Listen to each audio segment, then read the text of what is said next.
بسم اللہ الرحمن الرحیم۔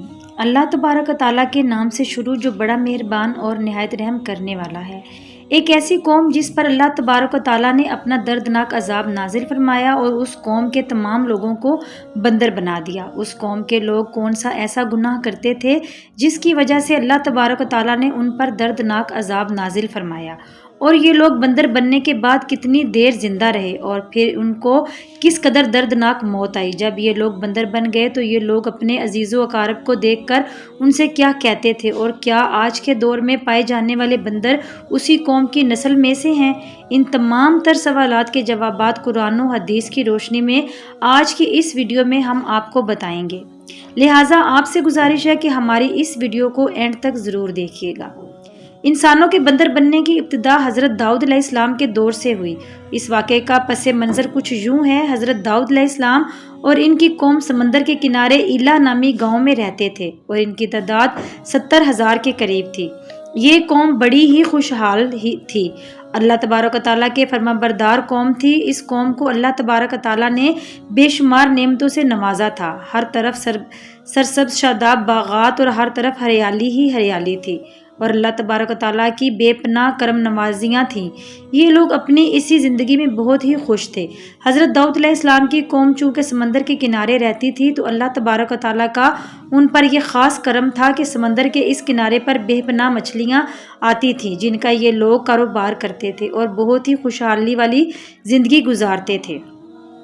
جب یہ قوم اللہ تبارک و تعالیٰ کی نعمتوں کی وجہ سے خوشحال ہو گئی تو اللہ تبارک و تعالیٰ کی نافرمانی پر اتر آئی اور طرح طرح کے گناہوں کے اندر مبتلا ہو گئی۔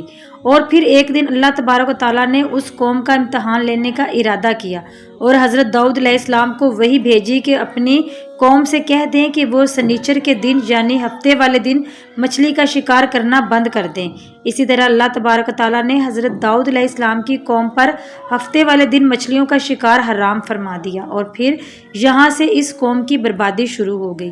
حضرت داؤد علیہ السلام نے اپنی قوم کو بتایا کہ اللہ تبارک و تعالیٰ نے ہفتے والے دن مچھلیوں کے شکار کو حرام قرار دے دیا ہے، تو وہ لوگ بہت ہی زیادہ پریشان ہو گئے اور ساری قوم سر جوڑ کر بیٹھ گئی، کیونکہ ہفتے کا دن ہی وہ دن تھا جس میں مچھلیاں وافر مقدار میں آتی تھیں اور خود بخود کنارے پر آ جاتی تھیں، اور باقی دن ایسے تھے کہ بہت کم اور نہ ہونے کے برابر مچھلیاں پکڑی جاتی تھیں۔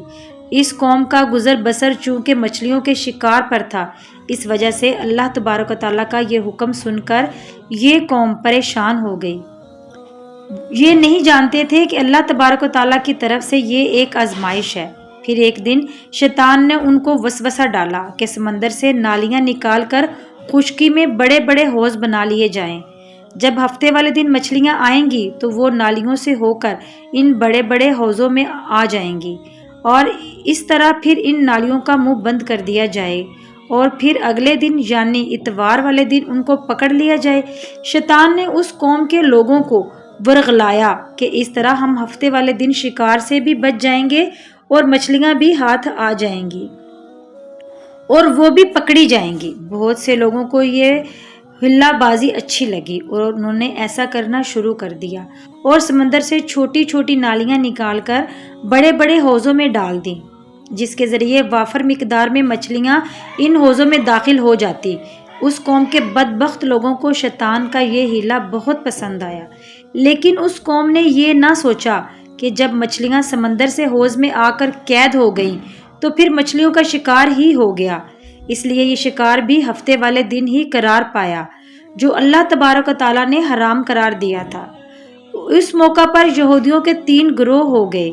کچھ لوگ ایسے تھے جو شکار کے اس شیطانی ہلے سے منع کرتے تھے اور ناراض و بیزار ہو کر شکار سے باز رہے، اور کچھ لوگ اس کام کو دل سے برا جان کر خاموش رہے، لیکن انہوں نے شکار نہ کیا اور دوسروں کو منع بھی نہ کرتے تھے، بلکہ یہ لوگ منع کرنے والوں سے یہ کہتے تھے کہ تم لوگ ایسی قوم کو نصیحت کرتے ہو جنہیں اللہ تبارک و تعالیٰ عن قریب ہلاک کرنے والا ہے اور ان پر اپنا دردناک عذاب فرمانے والا ہے۔ اور اس قوم کے کچھ لوگ ایسے تھے جو سرکش اور نافرمان لوگ تھے، جنہوں نے اللہ تبارک و تعالیٰ کے حکم کے اعلانیہ مخالفت کی اور شیطان کے ہیلے بازی کو مان کر ہفتے والے دن شکار کرنے لگے۔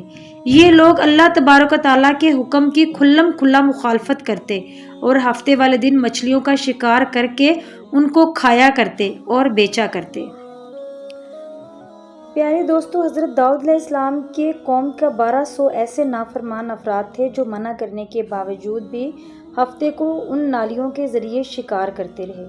حضرت داؤد علیہ السلام نے ان 120 نافرمانوں کو اللہ تبارک و تعالیٰ کے عذاب سے ڈرایا کہ وہ اللہ تبارک و تعالیٰ کے اس نافرمانی سے باز آ جائے، لیکن وہ لوگ باز نہ آئے اور کھلے عام شکار کرنے لگے۔ چنانچہ وہ لوگ جو اس بات کو برا جانتے تھے، ان لوگوں نے اپنے اور ان نافرمانوں کے درمیان ایک دیوار کھڑی کر دی، جس کی ایک طرف وہ 1200 نافرمان رہتے تھے اور دوسری طرف وہ لوگ تھے جو شکار سے باز رہے۔ حضرت داؤد علیہ السلام نے اپنی اس قوم کے نافرمانوں کو بارہا سمجھایا، نافرمانی کرتے رہے اور شکار کرتے رہے۔ پھر ایک دن حضرت داؤد علیہ السلام نے غضبناک ہو کر شکار کرنے والوں پر لعنت فرما دی۔ اس کا اثر یہ ہوا کہ ایک دن خطا کاروں میں سے کوئی بھی اپنے گھر سے باہر نہ نکلا۔ یہ منظر دیکھ کر کچھ لوگ ان کی دیواروں پر چڑھ گئے تاکہ معلوم ہو سکے کہ وہ لوگ کس حال میں ہیں۔ جب ان لوگوں نے ان نافرمانوں کو دیکھا تو وہ سب کے سب بندر کی صورت میں مسخ ہو چکے تھے۔ اللہ تبارک و تعالیٰ نے ان کی نافرمانی کی وجہ سے ان پر اپنا دردناک عذاب نازل فرمایا اور ان کو انسانوں سے بندر بنا دیا۔ جب لوگ ان مجرموں کا دروازہ کھول کر ان کے گھر میں داخل ہوئے تو وہ بندر بنے رشتہ داروں کو پہچانتے تھے اور ان کے پاس آ کر ان کے کپڑوں کو سونگھتے تھے اور زاروں کی طرح روتے تھے، لیکن کچھ بول نہ سکتے تھے۔ اللہ تبارک و تعالیٰ کے ان نافرمان بندر بن جانے والے لوگوں کی تعداد 12,000 تھی۔ ان 12,000 لوگوں نے اللہ تبارک و تعالیٰ کی نافرمانی کی اور اللہ تبارک و تعالیٰ نے ان کو بندر بنا دیا، جس طرح کہ اللہ تبارک و تعالیٰ سورہ بقرہ میں ارشاد فرماتا ہے، اور بے شک ضرور تمہیں معلوم ہے تم میں سے وہ جنہوں نے ہفتے میں سرکشی کی تو ہم نے ان سے فرمایا کہ ہو جاؤ بندر، دھدکارے ہوئے۔ اس طرح حضرت داؤد علیہ السلام کی قوم کے 12,000 نافرمان بندر بن گئے۔ یہ لوگ 3 دن تک زندہ رہے تھے اور اس دوران یہ کچھ نہ کھا سکتے تھے اور نہ ہی پی سکتے تھے، بلکہ یوں ہی بھوکے پیاسے سب کے سب ہلاک ہو گئے اور 3 دن کے اندر سب کے سب مارے گئے۔ اور وہ لوگ جو ان نافرمانوں کو اللہ تبارک و تعالیٰ کے اس نافرمانی سے منع کرتے تھے، اللہ تبارک و تعالیٰ نے ان کو اس عذاب سے سلامت رکھا، اور لوگ جو اس شکار کو برا جان کر خاموش رہتے تھے، اللہ تبارک و تعالیٰ نے ان کو بھی اس عذاب سے سلامت رکھا۔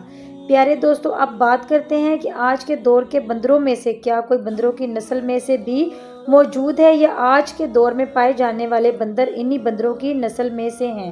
اس کے متعلق روایات میں آتا ہے کہ حضرت عبداللہ بن مسعود رضی اللہ تعالیٰ عنہ سے روایت ہے کہ حضور پاک صلی اللہ علیہ وآلہ وسلم سے کسی نے سوال کیا کہ آج کے بندر کیا حضرت داؤد علیہ السلام کی قوم میں سے ہیں؟ تو حضور نبی کریم صلی اللہ علیہ وآلہ وسلم نے ارشاد فرمایا کہ اللہ تبارک و تعالیٰ جس قوم پر عذاب بھیجتا ہے یا ان کی شکلوں کو مسخ کرتا ہے تو یہ عذاب انہی پر ہوتا ہے جن پر وہ عذاب نازل ہوا تھا، اور اس کے بعد اللہ تبارک و تعالیٰ ان لوگوں کو ہلاک کر دیتا ہے اور ان کی آگے نسل نہیں بڑھتی۔ اس لیے یہ بات غلط ہے کہ کچھ لوگ یہ سوچتے ہیں کہ آج کے بندروں میں بھی حضرت داؤد علیہ السلام کی قوم کے بندر رہتے ہیں۔